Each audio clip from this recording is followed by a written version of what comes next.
నమస్కారం, నా పేరు దివ్య. వార్తల్లో ముందుగా ముఖ్యాంశాలు.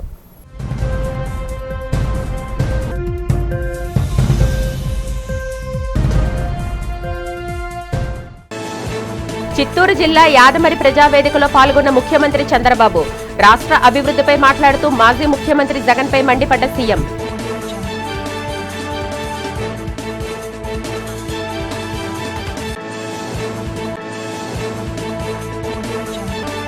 మాజీ ముఖ్యమంత్రి వైఎస్ జగన్ వ్యాఖ్యలపై మండిపడ్డ అనకాపల్లి ఎంపీ సీఎం రమేష్. జగన్ శాంతి దూతలా మాట్లాడుతుంటే ప్రజలు నవ్వుకుంటున్నారని ఎద్దేవా.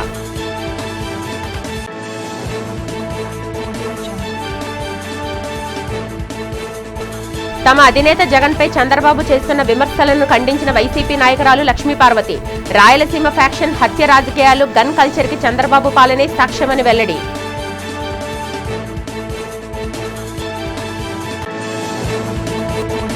మత్స్యకార భరోసా నిధులు వెంటనే మంజూరు చేయాలని విశాఖలో వినూత్న నిరసన చేపట్టిన మాజీ ఎమ్మెల్యే వాసుపల్లి గణేష్ కుమార్. వేట నిషేధ సమయంలో ఇవ్వాల్సిన నిధులు ఇవ్వకపోవడం దారుణమని ఆవేదన వ్యక్తం.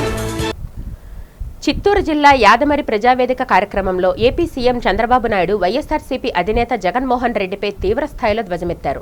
జగన్ మాట్లాడేవన్నీ అబద్దాలని, బాబాయ్ వివేక హత్య కేసులో తనపై దుష్ప్రచారం చేశారని మండిపడ్డారు. డ్రైవర్ సుబ్రహ్మణ్యాన్ని చంపిన ఎమ్మెల్సీ అనంతబాబుకు జగన్ సన్మానం చేశారని విమర్శించారు. ఏపీ అభివృద్ధిని చూసి ఓర్వలేక వైఎస్ఆర్సీపీ కులమతాల మధ్య చిచ్చు పెడుతూ కోడికత్తి గులకరాయి నాటకాలు ఆడుతుందని ఆరోపించారు. సొంత తల్లి చెల్లిని చూడని వారు ప్రజలకు ఏం మంచి చేస్తారని ప్రశ్నించిన సీఎం జగన్ ముందు తన ఇంట్లోని సమస్యలు చూసుకోవాలని హితవు పలికారు. ప్రజాస్వామ్యంలో ఆ పార్టీకి చోటు లేదని, తన దగ్గర తోకజాడిస్తే కట్ చేస్తానన్నారు. రాష్ట్రం అభివృద్ధి వైపు పయనిస్తుందని, ఎన్టీఆర్ ఆరోగ్య పథకం కింద పేదలకు ₹25 లక్షల వరకు ఉచిత వైద్యం అందిస్తామని స్పష్టం చేశారు. రాయలసీమలో ప్రతి జిల్లాకు సాగునీరు అందించామని, హంద్రీ నీరును చిత్తూరు జిల్లాకు, శ్రీశైలం నీటిని వెంకన్న సన్నిధికి తీసుకువెళ్లామని వివరించారు. పుట్టపర్తికి జెట్ విమానాల తయారీ పరిశ్రమ, విశాఖకు గూగుల్ డేటా సెంటర్ వచ్చాయని చెప్తూ రాయలసీమను పరిశ్రమల హార్టికల్చర్ హబ్ గా మారుస్తామన్నారు. ఇప్పుడే సంజీవని గురించి మాట్లాడారు. సంజీవన్ అంటే ప్రపంచంలో అత్యుత్తమ వైద్య సేవలతో ప్రజల ఆరోగ్యాన్ని పరిరక్షించడం, ప్రాణాలు కాపాడడం, అలాంటి గొప్ప కార్యక్రమంలో ఈరోజు భాగస్వామి అయిన దానికి నేను చాలా సంతోషపడుతున్నా. శాశ్వతంగా మీకు అందుబాటులో ఉంటానని మరొక్కసారి మీ అందరికీ తెలియజేస్తున్నాను. ఈ కార్యక్రమం మీద కండ్రిక గ్రామానికి వచ్చాను. సంజీవని విన్నాం, కానీ మీరందరూ ఇప్పుడు తెలుసుకోవాలి. సంజీవని గురించి రామాయణంలో ఉంది. యుద్ధంలో లక్ష్మణుడు మూర్ఛపోయాడు. ఏం చేయాలో తెలియని పరిస్థితిలో రాముడు ఆంజనేయ స్వామిని అడిగితే ఆంజనేయ స్వామి ద్రోణగిరి పర్వతాన్ని తీసుకొచ్చి సంజీవిని ఔషధంతో లక్ష్మణస్వామిని బతికిచ్చాడు. హనుమంతుడు ద్రోణగిరి పర్వతాన్ని తీసుకెళ్తా ఉంటే అందులో కొంత భాగం విరిగి ఇదే నియోజకవర్గంలో అర్ధగిరిలో పడింది. వైఎస్ జగన్ పై Anakapalli MP railway standing committee chairman doctor CM Ramesh తీవ్రస్థాయిలో ధ్వజమెత్తారు. జగన్ శాంతిదూతగా మాట్లాడుతుంటే ప్రజలు నవ్వుకుంటున్నారని, వివేక హత్య వెనుక ఎవరి హస్తముందో అందరికీ తెలుసునన్నారు. ఈ సందర్భంగా విజయవాడలో మంత్రి పయ్యావుల కేశవతో కలిసి మీడియాతో మాట్లాడారు. జగన్ పార్టీ సోషల్ మీడియాలోని దీనిపై పోల్ పెడితే 80% మంది జగన్ వైపే వేలెత్తి చూపుతారని, అలా కాకుంటే తాను రాజకీయ సన్యాసం తీసుకుంటానని సవాల్ విసిరారు. సిబిఐ విచారణలో నిజాలు తేలి జగన్ మనుషులు జైల్లో ఉన్నా ఇంకా ఇతరులను ఇరికించాలని చూడడం దారుణమన్నారు. వైఎస్ కుటుంబానికిది తాత రాజారెడ్డి కాలం నుంచే రక్త చరిత్ర అని, జగన్ కు 35 ఏళ్ల వయసులోనే సూట్ కేస్ బాంబులు తయారు చేయించి క్రిమినల్ హిస్టరీ ఉందని విమర్శించారు. తాత, తండ్రి, బాబాయ్ మరణాల వెనుక అనుమానాలు ఉన్నాయని, చివరికి సొంత చెల్లిని కూడా దూరం చేసుకున్నారని మండిపడ్డారు. తనపై ఉన్న క్రిమినల్ ముద్రను చెరిపివేసుకునేందుకే జగన్ డైవర్షన్ పాలిటిక్స్ చేస్తున్నారని దుయ్యబట్టారు. మోదీ, చంద్రబాబు, పవన్ కళ్యాణ్ నేతృత్వంలోని కూటమి ప్రభుత్వ అభివృద్ధిని చేసి ఓర్వలేకే జగన్ రాష్ట్రంలో అరాచకాలకు కుట్రలు పన్నుతున్నారన్నారు. రాష్ట్రంలో ఒక సైడ్ వెల్ఫేర్ స్కీమ్స్ కానీ, ఇంకొక సైడ్ ఇండస్ట్రియల్గా డెవలప్మెంట్స్, ఎంప్లాయ్మెంట్, ఏదైతే సూపర్ 6 చెప్పారో అవన్నీ కూడా బాగా అమలు జరుగుతున్నాయి. ఈ రాష్ట్రాన్ని ఏ విధంగా డైవర్ట్ చేయాలి, ఏ విధంగా ప్రజల్లో ఒక చర్చకు తీసుకురావాలని ఒక దుర్మార్గపు ఆలోచనతో జగన్మోహన్ రెడ్డి సెల్ఫ్ గోల్ వేసుకున్నాడు. ఆయన కుటుంబంలో మా తాతగారు ఏ విధంగా చనిపోయారు, మా నాన్నగారు ఏ విధంగా చనిపోయారు, మా చిన్నాన్నగారు స్వయం కృతాకితం. దాంట్లో రాజశేఖర రెడ్డి గారు ఏ విధంగా చనిపోయినారనేది మొత్తం యావత్ దేశం అంతా చిన్న పిల్లలు కూడా తెలుసు. ఆ డెడ్ బాడీ ఎప్పుడు దొరుకుతుందా ఏంటా అనేది కూడా అందరూ ఎదురు చూసి ఎక్కడ జరిగింది. ఆంధ్రప్రదేశ్ రాష్ట్రం స్వచ్ఛ ఇంధన వినియోగంలో కాకుండా దేశానికే క్లీన్ ఎనర్జీని సరఫరా చేసే స్థాయికి ఎదుగుతుందని ఐటీ విద్యాశాఖ మంత్రి నారా లోకేష్ అన్నారు. వైఎస్ఆర్ కడప జిల్లా కొండాపురం మండలం టీ కోడూరు వద్ద ఏర్పాటు చేసిన sustainable and affordable energy for life solar ప్రాజెక్టును మంత్రులు గొట్టిపాటి రవి, సవితలతో కలిసి లోకేష్ ప్రారంభించారు. ఈ సందర్భంగా ఆయన మాట్లాడుతూ 3,000 కోట్ల పెట్టుబడితో 2,400 ఎకరాల విస్తీర్ణంలో ఏర్పాటు చేసిన ఈ ప్లాంట్ ద్వారా 600 మెగావాట్ల విద్యుత్ ఉత్పత్తి కానుందన్నారు. కేవలం 11 నెలల్లోనే ఈ ప్రాజెక్టు పూర్తి కావడం విశేషమని, ఈ ప్రాజెక్టు నిర్మాణం ద్వారా 1000 మందికి పైగా ఉపాధి లభించగా అందులో 80% మంది స్థానిక యువతే ఉన్నారని మంత్రి హర్షం వ్యక్తం చేశారు. అలాగే దీర్ఘకాలిక లీజు ద్వారా 760 మంది రైతు కుటుంబాలకు స్థిరమైన ఆదాయం లభిస్తుందని తెలిపారు. ఈరోజు ఈ ప్రాజెక్ట్ 11 నెలల్లోనే మేము సాధించుకెళ్ళామంటే దాని వెనకాల రైతుల త్యాగం ఉంది, యువకుల ప్రోత్సాహం ఉంది. ఈరోజు ఆంధ్ర రాష్ట్రం మొత్తం జమ్మలమడుగు వైపు చూస్తుంది. మిగతా నియోజకవర్గాలకు వెళ్తే మాకు 2 కంపెనీలు తీసుకురాండి అని చెప్పే పరిస్థితి. అలాంటిది కంపెనీలు ఈరోజు జమ్మలమడుగు నియోజకవర్గం ఎత్తుక్కుంటా వస్తున్నాయి. అదే power of double engine bullet train సర్కార్. కేంద్రంలో నరేంద్ర మోడీ గారు, రాష్ట్రంలో చంద్రబాబు నాయుడు గారు ఇద్దరు కలిసికట్టుగా పెద్ద ఎత్తున పరిశ్రమలు తీసుకొస్తాం జరుగుతుంది. ఎవరు ఊహించలా 11 నెలల్లో ఈ ప్రాజెక్ట్ పూర్తవుతుందని. ఒక ఎస్ఏఏలే కాదు, ఒక అదాని కానివ్వండి, గ్రీన్కో కానివ్వండి, చింతా గ్రీన్ కానివ్వండి, ఇలా అనేక పవర్ కంపెనీలు మనం ఇక్కడ తీసుకొస్తాం జరుగుతుంది. ఈ ఎస్సీఎల్ సంస్థ వల్ల రైతులు పెద్ద ఎత్తున లాభం చెందుతున్నారు. ఇంతేకాకుండా మన యువకులకి ఉద్యోగాలు కల్పించే బాధ్యత కూడా ఎన్డీఏ ప్రభుత్వం తీసుకుంటుందని ఈ సభాముఖం ఇక్కడున్న యువకులకి నేను హామీ ఇస్తున్నా. రాయలసీమ ఫ్యాక్షన్, హత్య రాజకీయాలు, గన్ కల్చర్కి చంద్రబాబు పాలనే సాక్ష్యమని, ఎన్టీఆర్ మరణం నుంచి మొదలు పెడితే నేడు జరుగుతున్న వైఎస్ఆర్సీపీ నాయకుల హత్యల వరకు అన్ని కుట్రలకు చంద్రబాబే కేంద్ర బిందువుగా ఉన్నాడని వైఎస్ఆర్సీపీ రాష్ట్ర ప్రధాన కార్యదర్శి నందమూరి లక్ష్మీపార్వతి ధ్వజమెత్తారు. ఈ సందర్భంగా తన నివాసంలో ఆమె మీడియాతో మాట్లాడారు. 80 వయసులోనైనా తన నైజం మార్చుకొని 4 మంచి పనులు చేసి ప్రజల్లో పేరు తెచ్చుకోకుండా తన క్షుద్ర రాజకీయాలకు లోకేష్ని వారసుడిగా తీర్చిదిద్దుతున్నాడని ఆక్షేపించారు. పాలనా వైఫల్యాలకు సమాధానం చెప్పుకోలేక చంద్రబాబు హత్యలను ప్రోత్సహిస్తూ వైఎస్ఆర్సీపీ మీద నెపం నెడుతున్నాడని ఆగ్రహం వ్యక్తం చేశారు.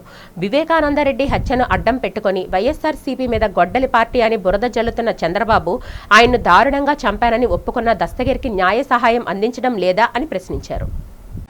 ఎవరైతే హత్యలు చేస్తూ ఉంటారో వాళ్ళే ఎదుటి వాళ్ళ మీద హత్యా నేరాలను మోపుతూ ఉంటారు. ఇంత దారుణమైనటువంటి మనిషి చరిత్రలో ఎవరైనా ఉన్నారంటే ఒక్క చంద్రబాబు నాయుడినే చెప్పుకోవాలి. ఎంత గొప్ప హిస్టరీలే ఈయన జీవితం అంతా చూస్తే అవే మరకలు, ఎటువంటి హత్యా మరకలు అతను అంటుకొని ఉన్నాయంటే అతను కూల్గా ఉంటాడు, పైకి వెనక అన్నీ కూడా ఘోరాలు నేరాలు చేయిస్తూనే ఉంటాడు. అవి నాకు చాలా తెలుసు, ఎందుకంటే నేను చాలా ప్రత్యక్షంగా చూశాను. డైరెక్ట్గా కత్తులతో కటార్లతో చంపల మా ఆయన్ని, ఆయన అవమానంతో చంపేశాడు. నిజమైన హంతకుడు ఎవరంటే ఈయనే. ఎందుకంటే కత్తులతో చంపేదే హత్య కాదు, మానసికంగా అవమానం చేసి వాళ్ళని వేధించి చంపటం కూడా హత్య క్రిందకే వస్తుంది. ఆ విధంగా ఎన్టీఆర్ గారు అంత గొప్ప పార్టీని స్థాపించి కాంగ్రెస్ పార్టీకి వ్యతిరేకంగా 9 నెలల్లోనే అధికారానికి తెచ్చుకొని మరి దేశంలోనే నేషనల్ ఫ్రంట్ చైర్మన్గా ఎదిగి ప్రపంచ స్థాయిలో కూడా మరి అంత గొప్ప నాయకుడని పేరు తెచ్చుకున్నటువంటి మహానుభావుడు ఎన్టీఆర్ గారిని అధికార వ్యామోహంతో పదవి కోసం దారుణంగా రామోజీయను మరి వేబిఎన్ రాధాకృష్ణ ముగ్గురు కలిసి ఎంత కిరాతకంగా ఆయన చంపేశారంటే, ఎంత వైస్రాయ్ హోటల్కి వెళితే చెప్పులు వేయిస్తాడు దుర్మార్గుడు. ఇవన్నీ కూడా మర్చిపోతారనుకుంటున్నారా? ప్రధాని మోదీ పిలుపునిచ్చిన ఫిట్ ఇండియా స్ఫూర్తితో ఫిట్ శ్రీకాకుళం సాధించడానికి అందరూ సమాయత్తం అవ్వాలని కేంద్ర పౌర విమానయాన శాఖ మంత్రి కింజరపు రామ్మోహన్ నాయుడు పిలుపునిచ్చారు. ఎర్రన్న క్రీడా ఉత్సవం కార్యక్రమంలో భాగంగా శ్రీకాకుళం నగరంలో కార్గిల్ పార్క్ వద్ద ఎంపీ కప్ 2026 బాక్స్ క్రికెట్ టోర్నమెంట్ను ప్రారంభించారు. టోర్నీ లోగోను ఆవిష్కరించి క్రీడాకారులు పెద్ద ఎత్తున పాల్గొనాలని పిలుపునిచ్చారు. అంతకుముందు టోర్నీ ప్రారంభోత్సవం సందర్భంగా స్నేహపూర్వక మ్యాచ్లో కేంద్ర మంత్రి Rammohan Naidu, Srikakulam MLA Gundu Shankar, incharge collector Farman Ahmad Khan, SP Maheshwar రెడ్డిలు జట్లుగా విడిపోయి క్రికెట్ ఆడారు. సుమారు గంట సేపు పాటు క్రికెట్ ఆడి అక్కడి వారిలో కేంద్ర మంత్రి ఉత్సాహం నింపారు. MP cup box cricket tourney ఈ నెల 30వ తారీఖు వరకు జరుగుతుందని, యువత సెల్ ఫోన్లను వదిలి వ్యాయామం వైపు దృష్టి సారించాలనే ఉద్దేశంతోనే కార్యక్రమాన్ని ఏర్పాటు చేశామని రామ్మోహన్ నాయుడు తెలిపారు. ప్రధాని మోదీ పిలుపునిచ్చిన ఫిట్ ఇండియా నినాదానికి స్ఫూర్తిగా ఫిట్ శ్రీకాకుళంకు మనమంతా సిద్ధం అవ్వాలని రామ్మోహన్ నాయుడు కోరారు. శ్రీకాకుళం కార్పొరేషన్లో నాన్నగారు స్వర్గీయ కింజరాపు ఎర్రనాయుడు గారిని స్ఫూర్తిగా ఎర్రన్న క్రీడా ఉత్సవం ఎంపీ బాక్స్ క్రికెట్ కప్ ఈరోజు ప్రారంభోత్సవం చేయడం జరిగింది. దాంట్లో ప్రమోషనల్గా నేను, జేసీ గారు, స్థానిక ఎమ్మెల్యే శంకర్ గారు, ఎస్పీ గారు, అలాగే కొన్ని టీమ్స్ ఈరోజు పార్టిసిపేట్ చేస్తూ చాలా ఆనందంగా ఈరోజు ఇందులో గేమ్స్లో పార్టిసిపేట్ చేయడం జరుగుతుంది. ఈ కార్యక్రమం తాలూకు ముఖ్య ఉద్దేశం కూడా నేను రాజకీయాల్లో వచ్చేటప్పటి నుంచి బలంగా ఒకటి ప్రోత్సహిస్తున్నాను. యువతి యువకుల్లో కానీ ప్రతి ఒక్కరి జీవితంలో కానీ క్రీడ అనేది ఒక కంటిన్యూస్ యాక్టివిటీగా ప్రతిరోజు ఉండాలి. అది ఏ రకమైనటువంటి క్రీడ అయినా పర్వాలేదు, వాళ్ళకి నచ్చినటువంటి క్రీడల్లో ప్రతిరోజు కూడా పాల్గొని ఒక ఫిట్ ఇండియా ఏదైతే మన ప్రధానమంత్రి నరేంద్ర మోదీ గారు పిలుపునిచ్చారో ఆ ఫిట్ ఇండియాని మనం సాధించాలి అనంటే, ప్రతి ఒక్కరూ ఆరోగ్యంగా ఉండాలి అనంటే ప్రతి ఒక్కరూ ప్రతిరోజు ఏదో ఒక రకమైనటువంటి క్రీడా కార్యక్రమంలో పాల్గొనాలి. దాన్ని మోటివేట్ చేయడానికే ఈరోజు ప్రత్యేకంగా ఈ యొక్క బాక్స్ క్రికెట్ కప్ అనేది కూడా పెట్టడం జరిగింది. దీనికి కూడా చాలా మంచి రెస్పాన్స్ వచ్చింది. దీని లొకేషన్ కూడా మీరు చూసుకుంటే మొన్ననే మన శ్రీకాకుళం కార్పొరేషన్లో కార్గిల్ పార్క్ అని చాలా అద్భుతంగా ఈ యొక్క పార్క్ను కూడా మనం డెవలప్ చేసుకున్నాం. మత్స్యకారుల పట్ల కూటమి ప్రభుత్వం తీవ్ర నిర్లక్ష్య వైఖరి అనుసరిస్తూ ఉందని వైసీపీ సీనియర్ నేత, మాజీ ఎమ్మెల్యే వాస్పల్లి గణేష్ కుమార్ తీవ్ర స్థాయిలో ఆగ్రహం వ్యక్తం చేశారు. మత్స్యకారులకు పూర్తి స్థాయిలో మత్స్యకార భరోసా ఇవ్వాలని డిమాండ్ చేస్తూ నిరసన కార్యక్రమాన్ని చేపట్టారు. జీవీఎంసీ ఎదురుగా ఉన్న గాంధీ విగ్రహం వద్ద వాస్పల్లి గణేష్ కుమార్ ఆధ్వర్యంలో వినూత్న రీతిలో తెప్పా బోట్లతో మత్స్యకారుల వేషధారణలో నిరసన తెలిపారు. ఈ సందర్భంగా ఆయన మాట్లాడుతూ కూటమి ప్రభుత్వం మత్స్యకార భరోసా విషయంలో మత్స్యకారులకు తీరని అన్యాయం చేసిందని వాపోయారు. వేట నిషేధిత సమయంలో మత్స్యకారులను ఆదుకోకుండా ప్రభుత్వం డ్రామాలాడుతుందని మండిపడ్డారు. మత్స్యకారులకు తమ ప్రభుత్వ హయాంలో జగన్ అండగా నిలిచారని వాసుపల్లి గుర్తు చేశారు. ఏ నిరసన కార్యక్రమంలో వైసీపీ సీనియర్ నేతలు, పార్టీ అనుబంధ సంఘాల నాయకులు, కార్యకర్తలు పాల్గొన్నారు. జై జగన్. జగన్ మాట వింటే చంద్రబాబు నాయుడు, లోకేష్కి చెమటలు. ఏసీ రూమ్లు కూర్చున్నా సరే చెమట్లే, గుండె దబా దబా అని కొట్టుకుంటా ఉంది. ఎప్పుడు బీపీ ట్యాబ్లెట్లు వాడపోతే అన్కాన్షియస్ అయిపోతారు.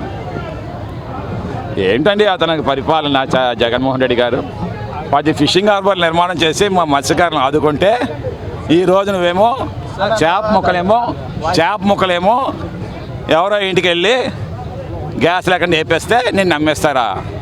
అదే మత్స్యకారులకి తాట తీస్తాను, తోలు తీస్తానని చెప్పేసి మత్స్యకారులు పెద్ద ముందు ఎస్టీ చేస్తానని చెప్పి మేనిఫెస్టోలో పెట్టి చేయలేదు కదా. Lokesh, both can't be same. అర్థమైందా రాజా? అన్నావు కదా. Yes, both can't be same. Those who don't know the history, they can't create history. History తెలుసుకో, మీ నాన్న హిస్టరీ తెలుసుకో. ప్రతి మేనిఫెస్టో చదువు. ఈ 40 సంవత్సరాలు చంద్రబాబు నాయుడు ముఖ్యమంత్రి ఎలాగయ్యాడో. దివ్యాంగుల బ్రతుకుకు భరోసా రావాలని గుంటూరు జిల్లా కలెక్టర్ సీఎం సాయికాంత్ వర్మ అన్నారు. ఉద్యోగులు, ఎస్సీ, ఎస్టీ, దివ్యాంగుల ప్రత్యేక గ్రీవెన్స్ని శనివారం ఎస్ఆర్ శంకరన్ సమావేశ మందిరంలో జరిగింది. ఈ కార్యక్రమంలో జిల్లా కలెక్టర్ పాల్గొని అర్జీలు స్వీకరించారు. దివ్యాంగుల వద్దకు నేరుగా వెళ్లి వారి అర్జీలను స్వీకరించారు. ఉపాధి అవకాశాలు కల్పించాలని దివ్యాంగులు కోరగా, ఒకసారి ఉపాధి పొందిన తర్వాత మరల వెనుదిరుగు చూడరాదని అన్నారు. మొత్తం ఎంతమంది ఉన్నారు, వారి అర్హతలు, నైపుణ్యాలు, అనుభవాలను తెలియజేస్తూ మొత్తం సమాచారం అందించారు కల్పించాలని అధికారులకు సూచించారు. నైపుణ్యాలు అవసరమైతే ఉపాధి కల్పన, నైపుణ్య అభివృద్ధి శాఖ ద్వారా శిక్షణ కల్పించటకు చర్యలు తీసుకుంటామని చెప్పారు. వికలాంగులు, persons who are differently abled వీళ్ళందరూ కూడా వచ్చి వాళ్ళ అర్జీలు ఇస్తున్నారు.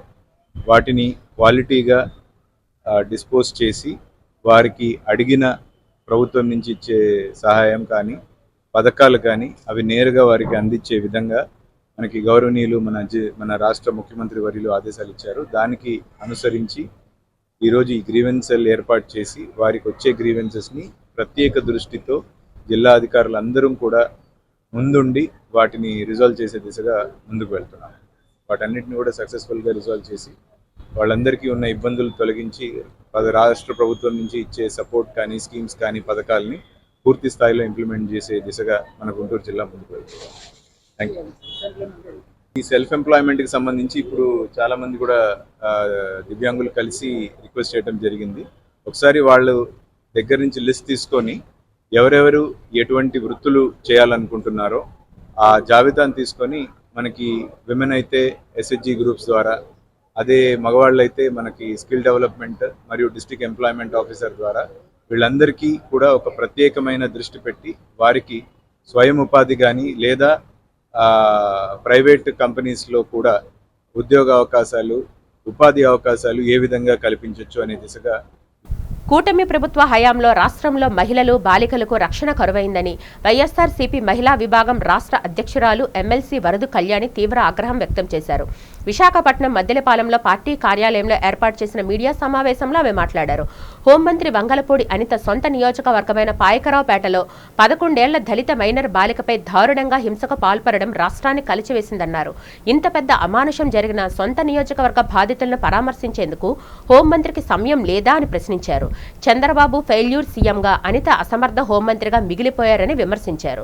రాష్ట్రంలోని 21 జిల్లాల్లో మహిళలపై నేరాలు పెరిగాయని ప్రభుత్వ సొంత సర్వేల్లో తేలిందని, గంజాయి, మద్యం విచ్చలవిడిగా దొరుకుతుండటంతో ఇలాంటి దారుణాలు జరుగుతున్నాయని మండిపడ్డారు. మదనపల్లి, శ్రీకాకుళం, విజయవాడ, విశాఖలో జరిగిన వరుస ఘటనలు రాష్ట్రంలో శాంతి భద్రతల వైఫల్యానికి నిదర్శనమని ధ్వజమెత్తారు. ప్రభుత్వం వెంటనే స్పందించి పాయకరావుపేట బాధిత కుటుంబాన్ని ఆదుకోవాలని, నిందితులను కఠినంగా శిక్షించాలని వరదు కళ్యాణి డిమాండ్ చేశారు. ఇంత ఘటన జరిగినా కూడా ఎందుకు హోంమంత్రి గారు స్పందించట్లేదు అని నేను అడుగుతూ ఉన్నాను. అంత నిర్లక్ష్యం ఆ మహిళల భద్రత ఇంత దారుణంగా గాలికి వదిలేస్తారా? అంటే ఈవిడ సింగపూర్ ట్రిప్పులకి వెళ్ళడానికి టైం ఉంటుంది, క్రికెట్లు ఆడడానికి టైం ఉంటుంది, మ్యూజికల్ నైట్స్ కి అటెండ్ అవడానికి టైం ఉంటుంది, డ్రామాలకి చూడడానికి వాటికి అటెండ్ అవడానికి టైం ఉంటుంది, అలాగే వాలీబాల్ ఆడడానికి టైం ఉంటుంది, అలాగే కబడ్డీలు ఆడడానికి టైం ఉంటుంది. కానీ తన సొంత నియోజకవర్గంలో ఇంత దారుణమైన సంఘటన జరిగినా కూడా కనీసం వెళ్ళి ఆ కుటుంబానికి ధైర్యం చెప్పడానికి కానీ, ఇలాంటి సంఘటనలు మళ్ళీ జరగకుండా తప్పు చేసిన వాళ్ళకి కఠినంగా శిక్షించాలని యాక్షన్ తీసుకోవడానికి, అలాంటి ఆర్డర్స్ పోలీసులకు ఇవ్వడానికి కానీ, దీని మీద కనీసం స్పందించడానికి కానీ హోంమంత్రి గారికి టైం లేకపోవడం నిజంగా చాలా దురదృష్టకరం. మాజీ గవర్నర్ బండారు దత్తాత్రేయ రచించిన ఆత్మకథ ప్రజల కథ నా ఆత్మకథ పుస్తక ఆవిష్కరణ కార్యక్రమం ఈ నెల 24న ఆదివారం ఉదయం 9:45 మద్దెలపాలెంలో కాకతీయ కన్వెన్షన్ సెంటర్లో జరగనుందని బీజేపీ జిల్లా అధ్యక్షులు పరశురామరాజు, కన్వీనర్ చెరువు రామకోటయ్య తెలిపారు. ఈ సందర్భంగా భారతీయ జనతా పార్టీ కార్యాలయంలో ఏర్పాటు చేసిన మీడియా సమావేశంలో కార్యక్రమ వివరాలను వెల్లడించారు. దత్తాత్రేయ 9వ ఏట నుంచే ఆర్ఎస్ఎస్లో పనిచేస్తూ ఆ తర్వాత బీజేపీలో కీలక పదవులు చేపట్టడంతో పాటు ఎంపీగా, కేంద్ర మంత్రిగా, గవర్నర్గా విశేష సేవలు అందించారని గుర్తు చేశారు. ముఖ్యంగా కేంద్ర మంత్రిగా ఉన్న సమయంలో ఉమ్మడి ఆంధ్రప్రదేశ్ సమస్యలపై ఆయన వేగంగా స్పందించేవారని కొనియాడారు. మే 24న జరిగే ఈ ప్రతిష్టాత్మక పుస్తక ఆవిష్కరణ కార్యక్రమానికి రాష్ట్ర బీజేపీ అధ్యక్షులు శ్రీ పివిఎన్ మాధవ్, శాసన మండలి ఫ్లోర్ లీడర్ సోము వీర్రాజు, మాజీ రాజ్యసభ సభ్యులు జీవీఎల్ నరసింహరావుతో పాటు దత్తాత్రేయతో కలిసి పనిచేసే పలువురు ప్రజా ప్రతినిధులు పాల్గొంటున్నట్టు తెలిపారు. బండారు దత్తాత్రేయ గారు ఒక స్వయం సేవకుగా జీవితం ప్రారంభించి అక్కడి నుంచి వారు ఫుల్ టైమర్గా, ఆ తర్వాత పార్టీలో రాష్ట్ర అధ్యక్షులుగా, ఆ తర్వాత వారు పార్లమెంటు సభ్యులుగా, కేంద్ర మంత్రిగా, అదేవిధంగా ఆ తర్వాత ఆయన గవర్నర్గా పనిచేసి వారి యొక్క జీవితాన్ని, వారు జీవితంలో ఆయన 8వ సంవత్సరం దగ్గర నుంచి ఉన్నటువంటి జీవితాన్ని ఆయనకు గుర్తున్నటువంటి విషయాలన్నింటినీ క్రోడీకరించి ఒక పుస్తకాన్ని రచించారు. అది వారి యొక్క ఆత్మకథ. దాని పేరే ప్రజల కథే నా ఆత్మకథ. ప్రజల కథే నా ఆత్మకథ అనే పుస్తకాన్ని వారు రచించడం జరిగింది. ఆ పుస్తకం రేపు ఆదివారం నాడు హైదరాబాద్లో ఆల్రెడీ ఇంతకుముందు రామనాథ్ కోవింద్ గారితో కిందటి ఆగస్టులో సంకలనం జరిగింది. కానీ దాన్ని విశాఖపట్నంలో రేపు ఆదివారం నాడు ఉదయం 9:45 కాకతీయ కన్వెన్షన్లో ఈ పుస్తకాన్ని ప్రజాబాహుళ్యంలోకి ఉత్తరాంధ్రలో ఉన్నటువంటి అన్ని రాజకీయ పార్టీలు పిల్లల్లో ఆస్తమా, శ్వాసనాళాల్లో వాపు, సంకోచం వలన కలిగే వ్యాధి అని మెడికవర్ ఆసుపత్రి చిన్నపిల్లల సీనియర్ వైద్య నిపుణులు డాక్టర్ గరుడరమ్మ తెలిపారు. దీనివల్ల పిల్లలకు శ్వాస తీసుకోవడంలో ఇబ్బంది కలుగుతుందన్నారు.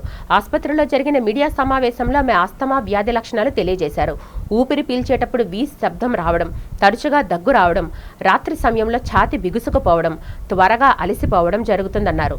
దుమ్ము, పొగ, కాలుష్యం, చల్లని వాతావరణం, అలర్జీలు, వైరల్ ఇన్ఫెక్షన్ల వల్ల ఆస్తమా ఎక్కువగా వస్తుందని చెప్పారు. ఆస్మాతో బాధపడుతున్న రోగులు వైద్యులు సూచించిన ఇన్హేలర్లు మాత్రమే వినియోగించాలని డాక్టర్ రమ అన్నారు.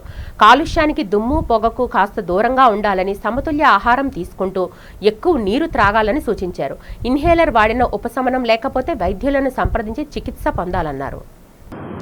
ఇవాళ మనము పిల్లలకి కామన్గా వచ్చిన ఆస్తమా అంటే ఉబ్బసం అంటారు తెలుగులో, దాని గురించి మాట్లాడుకుందాం. ఇది పిల్లల్లో ఎక్కువ 5 years లోపల వస్తుంది. ఆ 5 years లోపల వచ్చిన వాళ్ళకి చాలా మటుకు 90% వాళ్ళకి తగ్గిపోద్ది. అది మిగతా వాళ్ళకి 5 years తర్వాత కంటిన్యూ అయితేనే అది బ్రోంకిల్ ఆస్తమా అని అంటాం అన్నమాట. అది ఎవరికి ఎక్కువ కంటిన్యూ అవుతుందంటే ఫ్యామిలీలో ఆస్తమా ఉన్న వాళ్ళకి ఆస్తమా కింద కంటిన్యూ అవుతుంది. ఇది దేనివల్ల వస్తుందంటే మనకి గాల్లో క్రిములు ఉంటాయి. ఆ వైరల్ ఇన్ఫెక్షన్ అవ్వడం వల్ల అది థ్రోటు, లంగ్స్లో స్మాల్ ట్యూబ్స్ ఉంటాయి. ఆ బ్రాంకస్కి ఇన్ఫెక్షన్ వచ్చి వాళ్ళు జెనెటికల్లీ ప్రోన్, ఎలర్జీ ప్రోన్ ఉన్న వాళ్ళకి ఆస్మా అన్నది కామన్గా వస్తుంది. వీళ్ళు మనకి ఎలా ప్రెజెంట్ అవుతారంటే మామూలుగా ఎప్పుడు ఇన్ఫెక్షన్ వచ్చినా, రెస్పిరేటరీ ఇన్ఫెక్షన్ వచ్చినా దగ్గు వస్తుంది. అది కాకుండా వీళ్ళకి బ్రీదింగ్ డిఫికల్టీ, చెస్ట్ టైట్నెస్, ఆయాసము ఇవి వస్తాయి అన్నమాట. తర్వాత మనం ఎగ్జామిన్ చేస్తే వాళ్ళకి లంగ్స్లో వీజ్ అన్నది వస్తుంది. ఈ ఆస్తమాటిక్ ట్రీట్మెంట్కి అంటే మోస్ట్లీ మనం అంటే ఏమవుతుంది, ఈ ఇన్ఫెక్షన్ వల్ల, ఈ ఎలర్జీ వల్ల వాళ్ళకి లంగ్స్లో ఉన్న స్మాల్ ట్యూబ్స్ ఉంటాయనుకోండి, మామూలుగా ఇంత ఉన్నవి అవి నేరో అయిపోతాయి, అది బ్లాక్ అయిపోతాయి అన్నమాట. ఇన్ఫెక్షన్ వల్ల ఆ ట్యూబ్స్ థిక్ అయిపోయి దానివల్ల ఏమవుతుంది, అది వాళ్ళకి గాలి పీల్చుకోవడం కష్టం అవుతుంది. దానివల్ల సెక్రీషన్స్ రావడం వల్ల దగ్గు రావడం, ఆయాసం రావడం వస్తుంది. వివాద రెవెన్యూ సమస్యల రహిత గ్రామాల నిర్మాణమే లక్ష్యంగా ప్రభుత్వం ప్రతిష్టాత్మకంగా చేపట్టిన 1 month 1 కాన్స్టిట్యుయెన్సీ 4 visits కార్యక్రమం భీమిలి నియోజకవర్గంలో ఆనందపురం మండలం పరిషత్ కార్యాలయంలో ప్రారంభమైంది. భీమిలి ఎమ్మెల్యే గంటా శ్రీనివాసరావు, జిల్లా collector M Abhishikt Kishore, RDO sangeet Madhur పాల్గొని ప్రజల నుంచి నేరుగా వినతులు స్వీకరించారు. ఈ సందర్భంగా ఎమ్మెల్యే గంటా శ్రీనివాసరావు మాట్లాడుతూ ప్రజల వద్దకే జిల్లా స్థాయి అధికారులు వచ్చి రెవెన్యూ సమస్యలకు క్షేత్రస్థాయిలోనే శాశ్వత పరిష్కారం చూపేందుకు ఈ వినూత్న కార్యక్రమం దోహదపడుతుందని, ప్రజలు దీనిని సద్వినియోగం చేసుకోవాలని పిలుపునిచ్చారు. జిల్లా కలెక్టర్ ఎం అభిషిక్త్ కిషోర్ మాట్లాడుతూ ప్రతి సోమవారం వచ్చే అర్జీలలో ఎక్కువ శాతం రెవెన్యూ సమస్యలే ఉంటున్నాయని, ప్రజల కార్యాలయాల చుట్టూ తిరిగే అవసరం లేకుండా ఉండేందుకు ఈ విధానాన్ని రాష్ట్ర వ్యాప్తంగా అమలు చేస్తున్నామని తెలిపారు. ఈ పర్యటనలో ప్రజల నుంచి మొత్తం 161 వినతులు రాగా అందులో 95 రెవెన్యూ సమస్యలు, 66 ఇతర శాఖలకు సంబంధించిన ఉన్నాయి. అర్జీలను నాన్ రెవెన్యూ, రెవెన్యూ విభాగాలుగా వర్గీకరించి క్షేత్రస్థాయి పరిశీలన ద్వారా పారదర్శకంగా వేగంగా పరిష్కరించాలని కలెక్టర్ అధికారులను ఆదేశించారు. ఈరోజు ఇక్కడ మనం ఆనందపురం మండలంలో ఈ కార్యక్రమం స్టార్ట్ చేసుకుంటా ఉన్నాం. మామూలుగా ప్రోగ్రాం పేరు 1 month 1 village 4 visits కార్యక్రమం. మీ అందరూ కూడా తెలుసు, గ్రామాలే ఈరోజు మనకి అన్నిటి కూడా పట్టుకొమ్మలు. అటువంటి గ్రామాల్లో మనం రోజు పేపర్ల ద్వారా కానీ లేకపోతే మిగతా వివిధ రకాల మాధ్యమాల్లో కానీ చూస్తూ ఉన్నాం. ఎక్కడికి వెళ్ళినా కూడా గ్రామాల్లో అనేక రకాల సమస్యలు ఉంటాయి. ప్రత్యేకించి రెవెన్యూ పరంగా మనకి ఎక్కువ సంఖ్యలో సమస్యలు వస్తూ ఉన్నాయి. మరి వీటన్నిటి కూడా ఒక పరిష్కారం చూపించాలని ప్రభుత్వం ఒక ప్రతిష్టాకరంగా తీసుకొని ఈ కార్యక్రమానికి శ్రీకారం చుట్టడం జరిగింది. కలెక్టర్ గారి ఆధ్వర్యంలో మొత్తం రెవెన్యూ యంత్రాంగం మొత్తం కూడా టాప్ టు బాటం కలెక్టర్ గారి దగ్గర నుంచి గ్రామ స్థాయిలో ఉండే చిన్న అధికారి దాకా కూడా మొత్తం కూడా ఆ రోజు ఆ గ్రామంలోకి వచ్చి మీ నుంచి ఏదైతే ఇప్పుడు తీసుకున్నారో గ్రీవెన్సెస్ లాగా ఆ అర్జీలు సేకరించడం, వాటిని వెరిఫై చేయటం, ఆ తర్వాత వాటిని పరిష్కారం చేసి వాటికి ఒక సొల్యూషన్ పర్మనెంట్గా చూపించడం అనేది ఈ కార్యక్రమం యొక్క ముఖ్య ఉద్దేశం. ప్రతి మన కాన్స్టిట్యున్సీ లెవెల్లో మనం ఈరోజు పెట్టాం కాబట్టి మిగతా మండలాల ప్రజలు కూడా వచ్చే అవకాశం ఉంది కాబట్టి ప్రతి మండలానికి ఒక కౌంటర్ పెట్టాము. మనం ఇక్కడ ఆనందపురం గ్రామం సంబంధించిన సమస్యలు ముఖ్యంగా మాట్లాడతాము. మిగతా గ్రామ ప్రజలు కూడా ఎవరైనా వచ్చి ఉంటే మీరు కూడా మీ సమస్యలు ఇవ్వండి. మీ గ్రామానికి వచ్చినప్పుడు చూస్తాము. ఈరోజు కూడా అవి తీసుకొని పీజీఆర్ఎస్లో ఎంటర్ చేసి వాటిని కూడా రిజాల్వ్ చేయడానికి ట్రై చేస్తాం. ముఖ్యంగా రెవెన్యూ సమస్యల మీద ఈరోజు ఫోకస్ ఉంటుంది. ఎందుకంటే ఈ ఆనందపురం సంబంధించిన ప్రతి ఒక్క రికార్డ్ని కూడా ఈరోజు ఇక్కడికే తీసుకురావడం జరిగింది. మనం ఏదైనా ఇమీడియట్గా చెక్ చేయాలన్నా చెక్ చేయొచ్చు. ఈరోజు మొదటి వారం కాబట్టి మీ అందరి గ్రీవెన్సెస్ తీసుకొని దీనికి సపరేట్ పోర్టల్ కూడా గవర్నమెంట్ తయారు చేయడం జరిగింది. ఈ ప్రోగ్రామ్కి ఆ పోర్టల్లో ఎంటర్ చేస్తాము. అంటే మన ప్రోగ్రెస్ ఏంటి, మన గ్రామంలో సమస్యలు ఏంటి అనేది గారు సీఎం గారు కూడా చూసేంత అవకాశం ఉంటుంది. ఆ పోర్టల్లో ఏ గ్రామంలో ఎటువంటి సమస్యలు వస్తున్నాయి, ఎక్కువ ఎలాంటి సమస్యలు వస్తున్నాయి, ఏవి రిజాల్వ్ చేసుకోగలుగుతున్నారు, దేనికి స్టేట్ లెవెల్ ఇంటర్వెన్షన్ కావాలి, పాలసీ లెవెల్ ఇంటర్వెన్షన్ కావాలి అనే డేటాను కూడా చూడడానికి. విజయనగరం కార్పొరేషన్లో ఆపరేషన్ క్లీన్ స్వీప్ కార్యక్రమాన్ని జిల్లా incharge collector Sethumadhavan, MLA Pusapati Aditi Vijayalakshmi, Gajapathiraju కలిసి ఘనంగా ప్రారంభించారు. పట్టణాన్ని పరిశుభ్రంగా మార్చేందుకు ఉద్దేశించిన ఈ కార్యక్రమంలో ప్రజలంతా భాగస్వాములు కావాలని వారు పిలుపునిచ్చారు. ఈ సందర్భంగా రాబోయే 4 వారాల పాటు చేపట్టబోయే వివిధ కార్యక్రమాలను కలెక్టర్ ప్రకటించారు. పట్టణంలో ఎల్లో స్పాట్ను నీళ్లతో శుభ్రపరిచి గోడలకు సున్నం వేసి ఈ కార్యక్రమానికి శ్రీకారం చుట్టారు. అనంతరం పర్యావరణ పరిరక్షణలో భాగంగా కలెక్టర్ ఎమ్మెల్యేలతో పాటు మున్సిపల్ కమిషనర్ బాలస్వామి, ఇతర నాయకులు కలిసి మొక్కలు నాటారు. మన రాష్ట్ర ముఖ్యమంత్రి లాస్ట్ మంత్ సాసా ప్రోగ్రామ్ అప్పుడు అనౌన్స్ చేయడం జరిగింది. ఈ అనౌన్స్మెంట్ ద్వారా మన దగ్గర ఉన్న ఈ ఆపరేషన్ క్లీన్ స్వీప్ ద్వారా ఏమి చేయబోతున్నామంటే చాలా అంశాలు ఉన్నాయి. ముఖ్యంగా మన అర్బన్లో నెక్స్ట్ 4 వీక్స్లో ఈచ్ వీక్కి ఒక థీమ్ పెట్టాము. మొదటి వారంలో మొదటి రోజు ఫ్లాగ్ ఆఫ్ చేయబోతున్నాము. ఈ థీమ్ కనుక చూస్తే ఒక్కొక్క వారం కూడా స్పెసిఫిక్గా vulnerable points, black spots, yellow spots, తర్వాత ఓపెన్ పబ్లిక్ స్పేసెస్, అందులో ఉన్న చెత్తలను కూడా ఉండకుండా గ్రీన్ స్పాట్స్గా మార్చే విధంగా మేము చేయబోతున్నాము. రెండవది మనం నాలాలు, డ్రైన్స్ ఇవన్నీ కూడా క్లీన్గా శుభ్రం చేసేసి 2వ వారంలో ప్రీ మాన్సూన్కి ప్రిపేర్నెస్ కూడా వేయడం జరుగుతుంది. 3వ వారంలో కూడా మనం పబ్లిక్ ప్లేసెస్లో ఉన్న టాయిలెట్స్, తర్వాత అదర్ వల్నరబుల్ పాయింట్స్ని కూడా చూడడం జరుగుతుంది. వేస్ట్ టు ఎనర్జీ అనేది మనం క్రియేట్ చేయటం జరిగింది. అయితే ఏదైతే ఈ వేస్ట్ని కరెంట్ వేస్ట్ నుంచి కరెంట్ ఉత్పత్తి చేయటం, ఇది ఫస్ట్ టైం సింగపూర్లో మొదలు పెట్టారు. అయితే ఆ టెక్నాలజీ మనం భారతదేశంకి తీసుకురావటం, అలాగే మనకి వైజాగ్లో వేస్ట్ టు ఎలక్ట్రిసిటీ అనేది ప్లాంట్ అనేది ఉంది. అయితే వారు 3వసారి ముఖ్యమంత్రిగా ఉన్నప్పుడు ఈ ప్లాంట్ అనేది మొదలు పెట్టారు. కనుక మన వేస్ట్ అంతా కూడా అక్కడికి వెళ్ళి వేస్ట్ నుంచి ఒక కరెంట్ అనేది, ఎలక్ట్రిసిటీ అనేది తయారు చేయటం జరుగుతూ ఉంది. వార్తలు ముగించే ముందు ముఖ్యాంశాలు మరొకసారి చూద్దాం.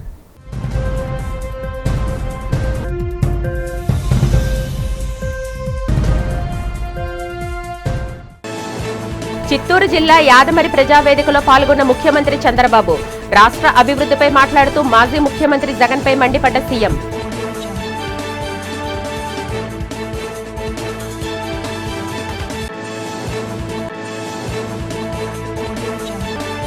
మాజీ ముఖ్యమంత్రి వైఎస్ జగన్ వ్యాఖ్యలపై మండిపడ్డ అనకాపల్లి ఎంపీ సీఎం రమేష్.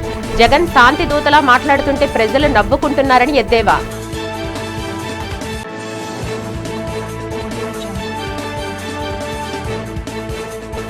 తమ అధినేత జగన్పై చంద్రబాబు చేస్తున్న విమర్శలను ఖండించిన వైసీపీ నాయకురాలు లక్ష్మీపార్వతి. రాయలసీమ ఫ్యాక్షన్ హత్య రాజకీయాలు, గన్ కల్చర్ కి చంద్రబాబు పాలనే సాక్ష్యమని వెల్లడి.